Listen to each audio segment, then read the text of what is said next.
जग मांगन हारा, क्या राजा क्या बादशाह सब नहीं हाथ पसारा। आजकल के महात्मा लोग क्या हो रहे हैं, देखो आप मंगता बन रहे हैं। जो महात्मा लोग खुद मंगता बन जाते हैं वो कभी दाता होते हैं। इसलिए संत महात्मा कहते हैं मांगन मरण समान है, मत कोई मांगो भीख।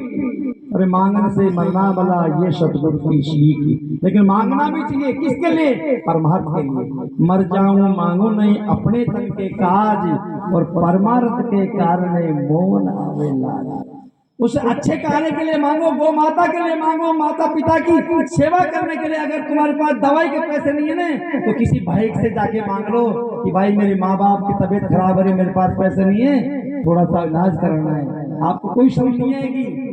लेकिन आप अपने पेट भरने के लिए या नशा करने के लिए बहुत से लोग हैं ना, एक एक दो दो रुपए मांगते मैं देखता हूँ साधु के बेस में, और शाम को फिर दारू पी जाते हैं। ऐसे व्यक्ति को आपको पैसा नहीं देना चाहिए। सोच समझ के, क्यों गीता में भगवान कहते हैं जो देगा सो लेगा, जो करेगा सो भरेगा। इसलिए भूखे हो तो अन्न दे दो, रोटी खिला दो, पानी पिला दो, लेकिन 10 रुपए 20 रुपए देकर आप क्या करवाते हो? उसको दारू पिलाते हो। पैसा नहीं देता वो दारू नहीं पीता। इसलिए संत महात्मा कहते हैं जिसको विश्वास नहीं तेरा वो रोते फिरे दर दर है। जिस व्यक्ति को अपने माता पिता पे, गुरु पे और परमात्मा पे विश्वास नहीं, वो जन्म मरण के चक्कर में आता और जाता है, रोता फिरता है वो। जिसको विश्वास नहीं तेरा वो रोते फिरे दर दर है, अचल राम विश्वास करके अब रहता बेफिक्र है। जिसने परमात्मा का और महात्मा का विश्वास कर लिया, गुरु का विश्वास कर लिया, उसका जन्म मरण निश्चय ही मिट गया। वो परम पिता परमात्मा का परिपूर्ण पक्का बन गया। क्यों? जाको राके साइया मार सके ना कोई, बाढ़ने बाका कर सके चाहे जगी बेरी हो।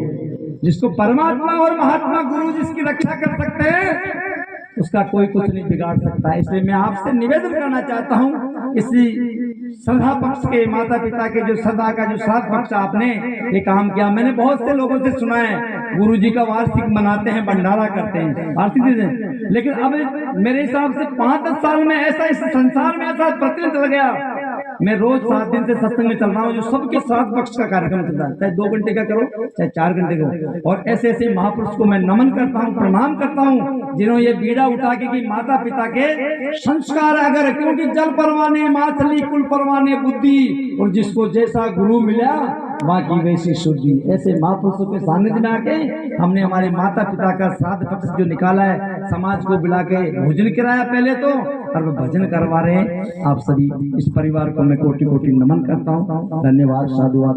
बोल साधु दयाल महाराज।